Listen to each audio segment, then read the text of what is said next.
Monsieur, dame, bonsoir et ravi de vous retrouver.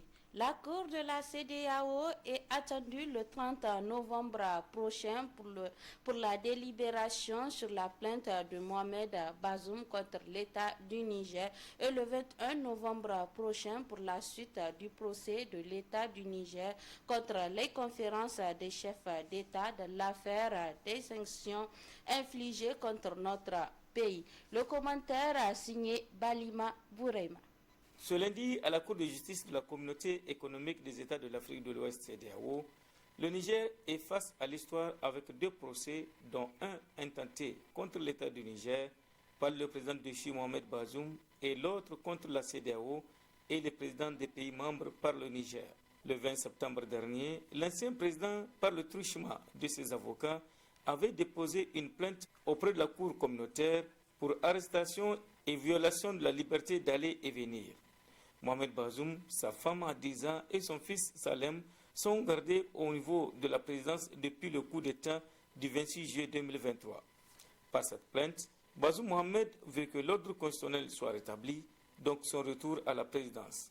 Le délibéré est attendu pour le 30 novembre prochain. Le second procès vise la CEDEAO, elle-même pour violation des textes réglementaires à la suite du coup d'État ayant renversé Mohamed Bazoum. Les chefs d'État et de gouvernement de l'organisation ouest-africaine ont adopté des sanctions contre l'État du Niger. Des sanctions qui vont à la fermeture des frontières, au gel des avoirs de l'État du Niger, en passant par la coupure d'électricité par le Nigeria. En déposant en septembre dernier, les avocats du Niger veulent non seulement dénoncer les sanctions, mais aussi obtenir leur levée. En appliquant ces sanctions, les chefs d'État et de gouvernement ont voulu contraindre les militaires au pouvoir à céder à la pression. Mais 3 mois après, la mobilisation est toujours forte autour du CNSP. Pour ce procès, selon plusieurs sources, 2 semaines ont été accordées aux avocats de la CEDEAO. La prochaine session est prévue pour le 21 novembre 2023. À la suite des sanctions imposées par la CEDEAO et l'UEMOA, pour ce procès, une jurisprudence existe en la matière. La Cour avait donné raison au Mali et au Burkina Faso à la suite des sanctions imposées par la CEDEAO et l'UEMOA lors des coups d'État que ces deux pays ont connus. Avec la production journalière de 90 000 barils par jour, c'est une nouvelle ère pour les Nigériens car le Niger se projette dans le cadre restreint des pays exportateurs du brut.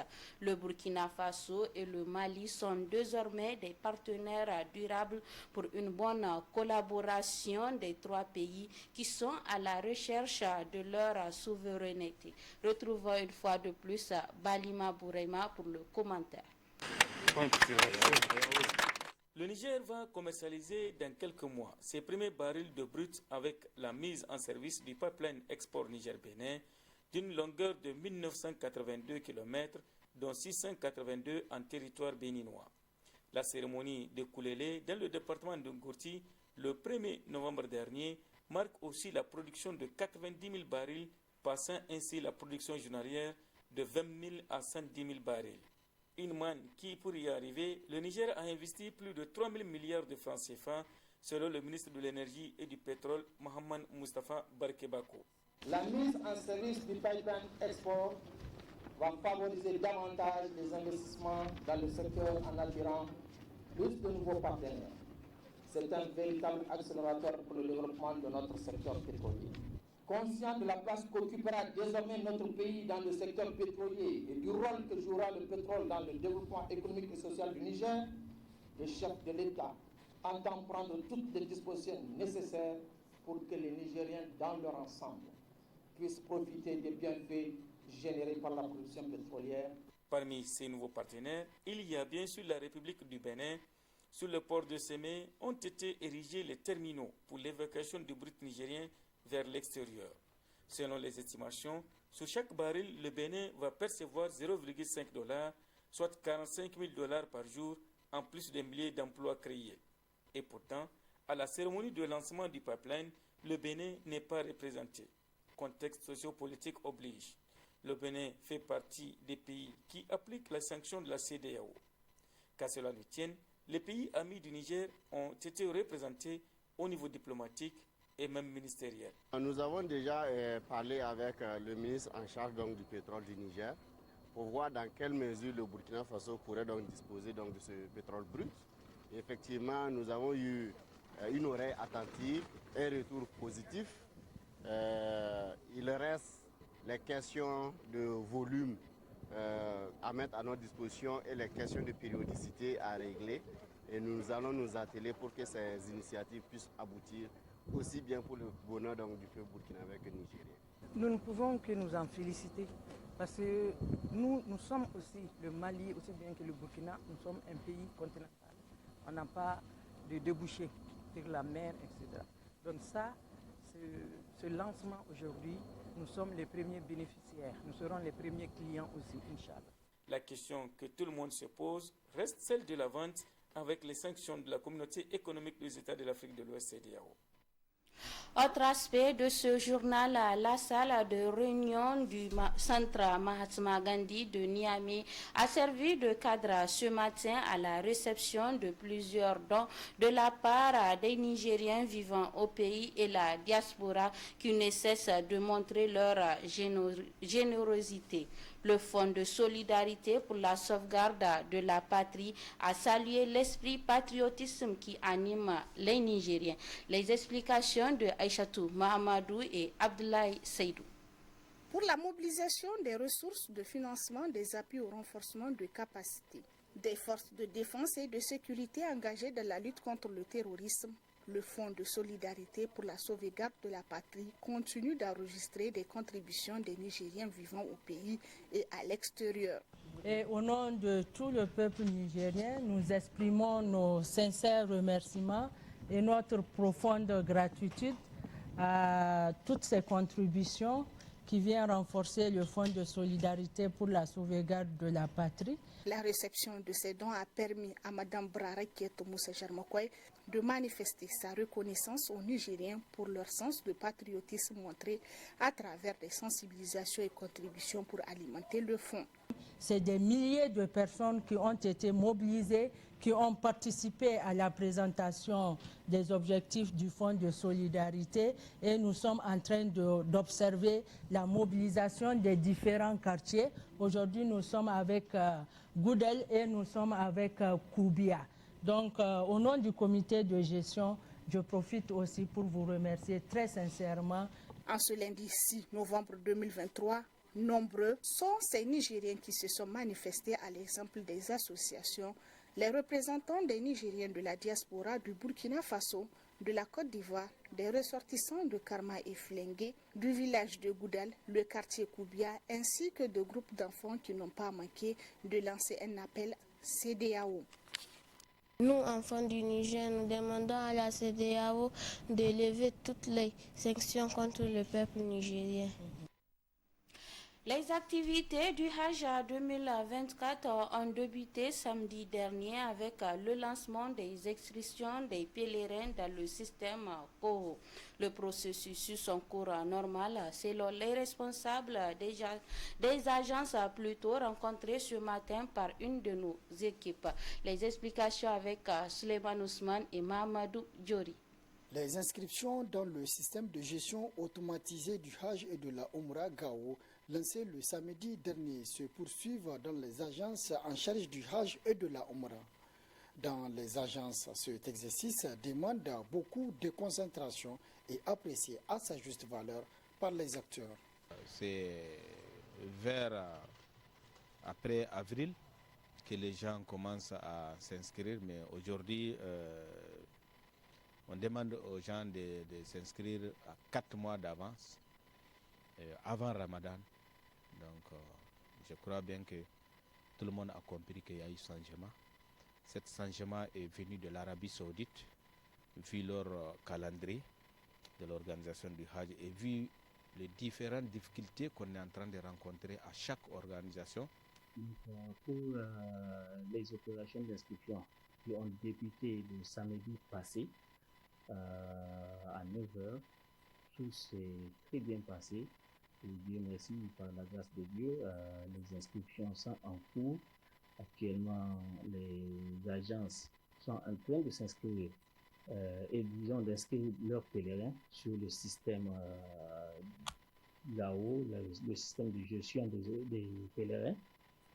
Donc vraiment, pour le moment, on n'a vraiment pas de problème, on n'a pas d'inquiétude. Et Inch'Allah, on espère que tout va bien se passer. Les responsables des agences de voyage et de la Omra demandent également aux futurs pèlerins de s'activer davantage pour s'inscrire avant le délai de rigueur. Vu les nouvelles dispositions prises par le Royaume d'Arabie Saoudite pour améliorer le Hajj 2024 par rapport à tout ce qui s'était passé lors du dernier Hajj 2023, donc ils ont demandé aux États, aux différents pays qui doivent assister aux activités du Hajj, donc de faire les inscriptions un peu tôt, parce que là, il y a eu déjà une date butoir que le pouvoir a donnée pour le 20 décembre. Donc à partir du 20 décembre, Inch'Allah, on va tout arrêter pour faire une évaluation de la situation des inscriptions et là poursuivre de la vision 2030 de l'Arabie Saoudite. Les inscriptions se poursuivront jusqu'au 20 décembre prochain, délai de rigueur. Pour l'édition 2024, le Niger est autorisé à convoyer 15 891 pèlerins en terre sainte de l'islam. Même quota pour l'édition passée 2023. Et enfin, parlons santé avant de prendre congé de vous. La dengue est une maladie qui continue de faire des ravages en Afrique. Elle présente une forte fièvre avec des frissons, nausées, vomissements et terribles maux de tête. Faisons le point avec Mustafa Abdrahman Zangoma. C'est l'hôpital général de référence de Niamey qui lance l'alerte à travers cette note d'information urgente, qui est en lien avec la recrudescence des cas de dengue signalés par les systèmes de surveillance épidémique de plusieurs pays. La dengue, c'est cette maladie connue sous le nom de grippe tropicale. C'est une infection virale transmise par un moustique, Aedes, qui est différent du moustique l'anophèle femelle qui transmet le paludisme. La maladie a été signalée au Bénin voisin. Le moustique anophèle qui donne le paludisme pique surtout la nuit. Par contre, quand nous prenons le moustique Aedes, c'est un moustique qui pique beaucoup plus dans la journée. Donc, nous devons faire attention. C'est un moustique noir tacheté. Au Burkina Faso, autre pays voisin du Niger dans lequel la maladie sévit encore, ce médecin édifie sur les symptômes de la manifestation de la dengue qui sont similaires à plusieurs égards avec ceux du paludisme. Le paludisme est lié à la présence d'un parasite dans l'organisme et la dengue est liée à la présence d'un virus dans l'organisme. Mais c'est deux maladies qui vont se ressembler un peu de par leur manière de se manifester chez l'homme. Ces deux maladies qui vont entraîner de la fièvre, ces deux maladies qui vont entraîner des douleurs partout, des courbatures, ces deux maladies qui vont entraîner des vomissements, souvent de la diarrhée. Et ces deux maladies même qui peuvent entraîner souvent des hémorragies. Et dans les études faites sur les années passées, 30% environ des patients vous font des maladies en même temps. Simplement parce que les mêmes gîtes, là où séjourne l'Aedes, dans les mêmes gîtes séjournent où peuvent se développer l'anophèle. Et en ce temps, on n'a pas un paludinque, on a un paludisme et une dengue. Outre le Bénin et le Burkina, le Tchad est le troisième pays frontalier avec le Niger dans lequel la maladie a été signalée. D'où la note d'alerte de l'hôpital général de référence de Niamey qui appelle à la mise en place d'une procédure de dépistage efficace pour la dengue au Niger. Le Niger ne dispose pas de laboratoire équipé pour diagnostiquer la dengue. C'est au niveau du CERMES qu'une série de mesures ont été édictées à l'intention des populations et du centre afin de répertorier les éventuels cas de dengue au Niger. La dengue a au moins 4 souches de virus et chaque personne est susceptible d'être infectée par chacun des 4 stéréotypes de la dengue au cours de sa vie. La dengue est une maladie bénigne. En général, les personnes infectées par le virus se rétablissent en 1 à 2 semaines, mais dans certains cas, les malades développent une forme sévère dite dengue hémorragique qui peut entraîner la mort. Selon l'Organisation mondiale de la santé OMS, on compterait jusqu'à 400 millions de contaminations à la dengue chaque année dans le monde.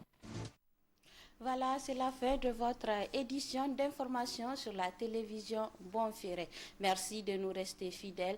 Prochain rendez-vous de la rédaction, c'est demain, Inch'Allah. Merci et au revoir.